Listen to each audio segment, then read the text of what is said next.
leadership who rule that kingdom. Now, when we read the Bible says, seek ye first the kingdom of God. And it says, and his righteousness. Now, John the Baptist was preaching the repentance with the righteousness of the law. The righteousness of what?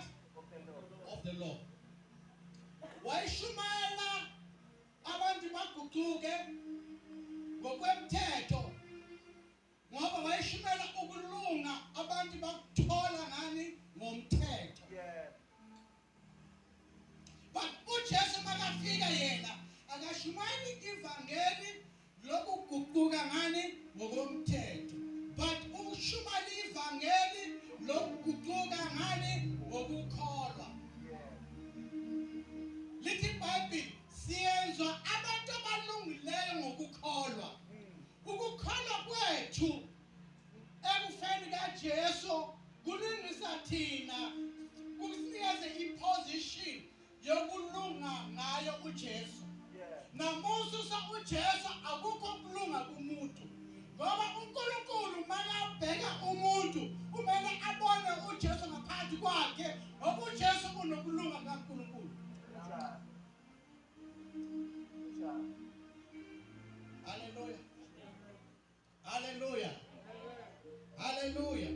Now there are three things, very important things that you must take note. Number one is sin. I want to lay the foundation. Number one is sin. It's what? Sin. In sin, it's a soul. It's all it.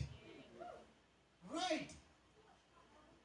Now, before sin, there was a law.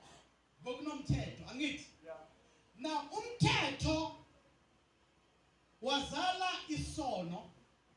Isono sazala ukufa. Zi-3 lezinto lezi. Zingaki? Zi-3. Number one yini? Umthetho. Number one, it's a law. Yini? Umthetho. Now, uNkulunkulu umadala umuntu wamnikeza umthetho ukuthi ungadli la. Umuntu ngokuphula ini? Umthetho. Umthetho wayenza ukuthi umuntu udale ini? Isono. Isono kuba isono ngaphandle kokuthi kube khona umthetho. Umthetho yuyo onamandla ukudlula isono because he's the boss. Or introduce a friend. Ukuthi mina sengidedile ukusebenza, ngena wena kuvulela umnyango ukuthi ungene. Hayi baba siyakuzwa. Nezo lento ngisho. Z3 lezi you must hold these three things. Very important. Now, abantu kakhulu bathanda ukukhuluma ngesono but abazi umthetho. Abazi ini? Umthetho. Umthetho uintroduce i-religion. I-religion yiyo le baba abantu ngokomthetho.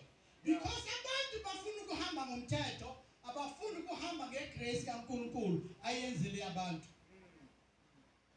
Now lamavangeli awafani. Hence there's a confusion if there's no basic teaching when coming to salvation. So that is why I wish I can have time and teach, because Sunday we always rush this, we speed up and we cannot teach on Sunday. Most of the time Sunday and the Holy Spirit will move. But it's very important that we must have teachings where we will understand this truth.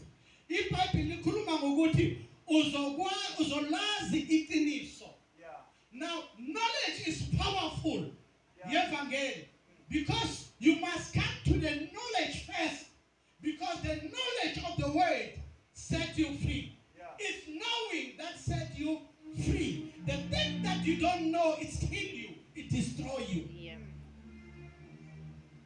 Little Bible, abantu bam, they are destroyed because of lack of knowledge.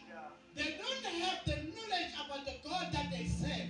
They serve the God that they don't have knowledge about Him. It's in Amen. Hallelujah. All right, number one, sikhulume law, umthetho angithi. Number ngathi umthetho uNkulunkulu wanikeza abantwana bakwa-Israyeli. Abantwana bakuphi? Wabanikeza ini? They broke the law. They broke God's covenant. That is why God introduced a new covenant, because the old covenant failed. Huh? Angiyenze ibe lula ke. Simplify this way. In Old Testament, uAdam noEva, uNkulunkulu makakhuluma noAdam noEva, they were not together. uNkulunkulu waya kuAdam wamnikeza izwi ukuthi ungadli la. If he was not there uma uNkulunkulu akhuluma noAdam. Now umuntu bakana anaphethe izwi bokuAdam.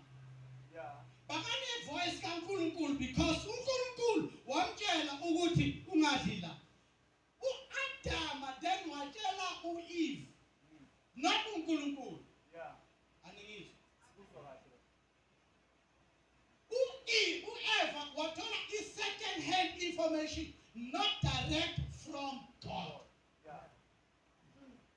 That is why uma sebadlini uNkulunkulu akacelanga kuya lapho, uya kuAdam.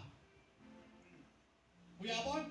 Ngoba uNkulunkulu ufuna ukuthi njengokunika izwi lami, what happened? You are responsible for my word ngoba nginikile izwi lami. Then wakhomba unkosikazi. Wathi uthe. Uyabona? Now, uma ngayifunda iBhayibheli ithi umhlaba umoshekile ngenxa yakho ndoda. I hear la emhlabeni abantu abakhuluma bathi umhlaba wawona umfazi, but it's not biblical, because I can go manje kule Bible yakho izothi uNkulunkulu uthi umhlaba umosheke ngenxa yendoda. Because uNkulunkulu wakhuluma direct naye, akayingeni le yakhe nomfazi ukuthi watshela umfazi wakhe kanjani, but yena uma umfazi alahlekile, there's not a problem, but yena makangalahleki ngoba unezwi. Aningizwe. Yena yenze njani? Ngoba unani? Unezwi. That is why when you go back, uma uNkulunkulu azocorrecta imess, akasayi kwindoda. Uthi manje imbewu yewesifazana. Now he now talk to uMaria. Uthi umnikeza izwi, uthi uzozala. Indoda yikho, uthi indoda ingeni la. Anizolalana la, indoda ifuneki. The seed will come from above. Kuze ingilosi iphethe izwi kaNkulunkulu linikeze owesifazana. Uthi kuzoyenza kanjani, because now indoda ngiyazi ayifuneki indoda la. Ithi imbewu wesifazana. Umuntu wesifazana akanayo imbewu, but God is saying the seed of a woman, not man. First, there was a word that was given to man. Two, the word is given to a woman.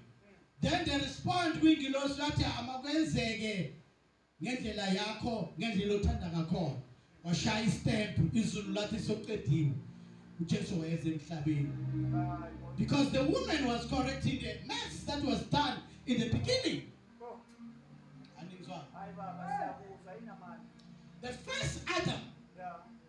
Lalela. Moyifundi iBhayibheli lakho, iproblem andifundi iBhayibheli.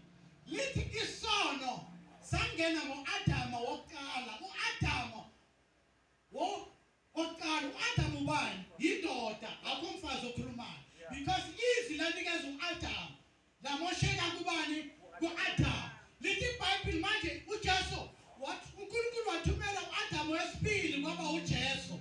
Manje uJesu yena uzoyenzani? Uzokhipha isono. Wokuqala ufaka isono, wesibili wenza njani? Ukhipha isono.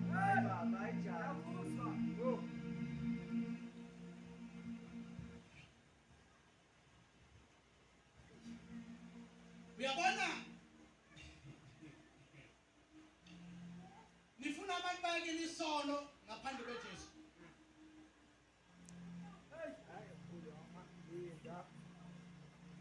Ivangeli lishumayelayo ukuthi umuntu amkela ubani?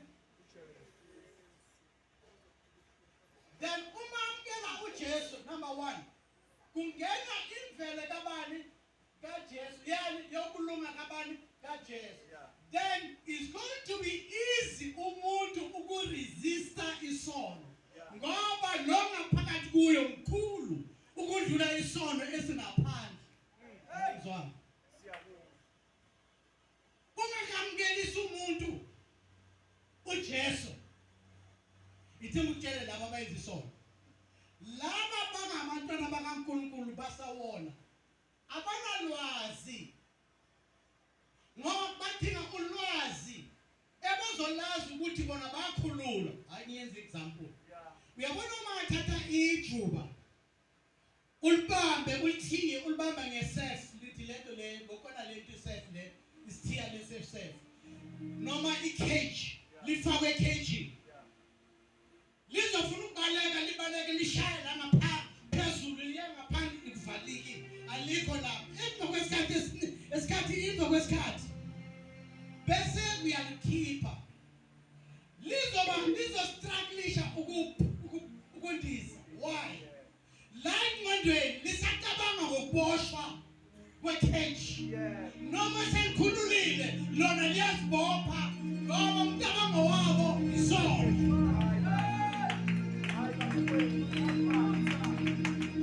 Noma uJesu asikhiphile isono, but the mentality yabazalwana is a sin conscious, not righteous conscious.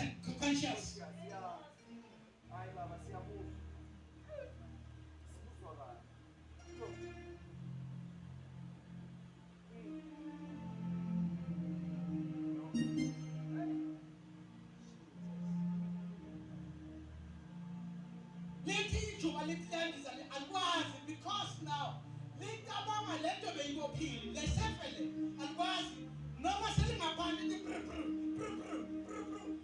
lize libone ukuthi awusa ku-connect. Phela umzalwane umuntu okholwa nongakholwa kuyahlukana. Lo ongakholwa akakwazi ukuphuma ngazi kundiza akazi kwenza next uboshiwe. Lo kholwayo ukhululiwe but akazi ama-right wakhe ukuthi angathi no, because sin is now a choice. Uyakhetha ukusiyenza noma awufuni ukusiyenza, but unamandla phezu kwaso ngoba uJesu ukhululiwe. Ungena kanjani ukhululiwe? I-choice yakho. uNkulunkulu yena umsebenzi uqedile, uwe phela oyenza lento oyifuna ukuyenza. uNkulunkulu akayenza umuntu abe yirobot. You have the choice. Noma usindisiwe, you still have the choice to do what is right, what is wrong. That is why you need to meditate on the word of God, so that the word of God may be part of your life.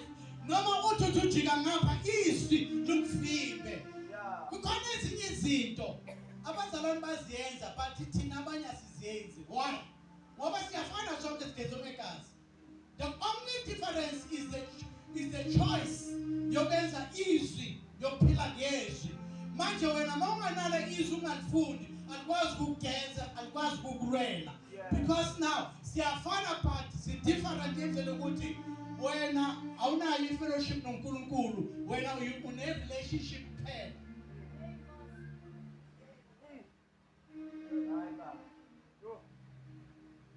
There are two things. There's a relationship and fellowship. There is what? Relationship and what? And fellowship. When you fellowship with God, you fellowship in prayer. You fellowship in the way. When you are alone, you take the way. It's a fellowship between you and God.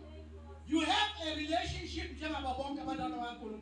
But abanye ke abafunda iBhayibheli abanayo ifellowship noNkulunkulu. Yilaba uma kunenkinga bafuna ukuthi uNkulunkulu angenelele because bayiza uNkulunkulu isipewi.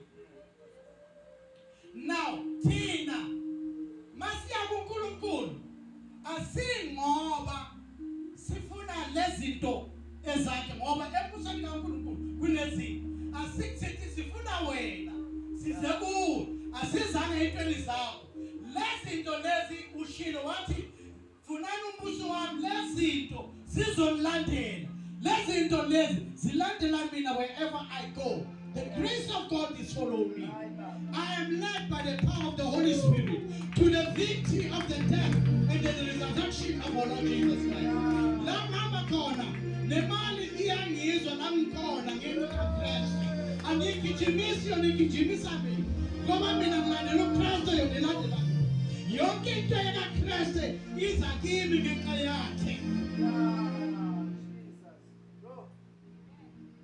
Ithi abakholwayo lezimanga sizabalandela hayi bona bagijimise zona zigijimisa thina lasihamba khona siyavela because iBhayibheli lithi abakholayo bazakhipha amadimoni ngegama lakho.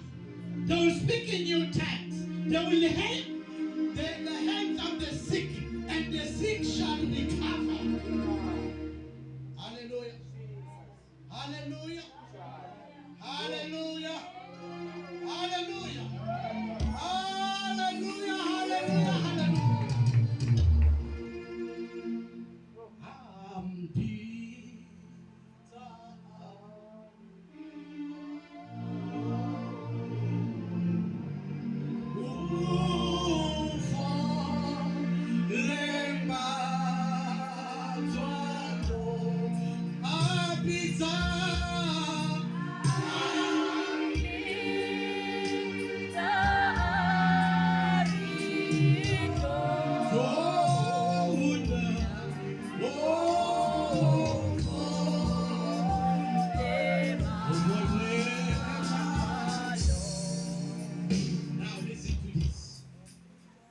We said number one, there is the law. What? That introduced sin. And sin introduced death. There's a scripture, Liti. Hey, when I'm over, leap unto love. Where is your strength?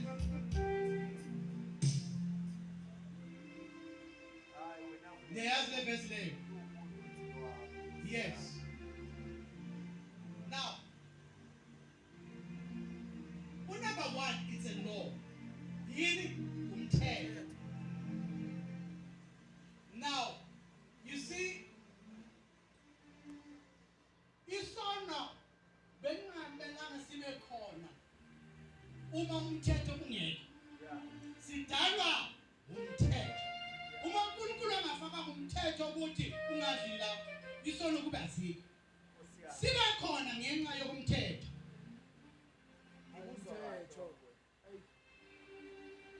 Now, guess what? If we preach the law will come with sin. The gospel that you hear, your title, will bring you into bondage.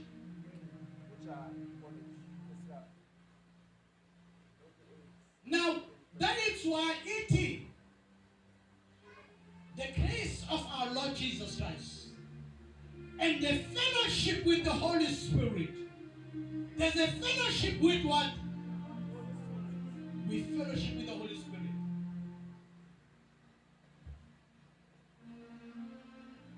Now, it's a Bible. By grace you have saved. By grace you are saved.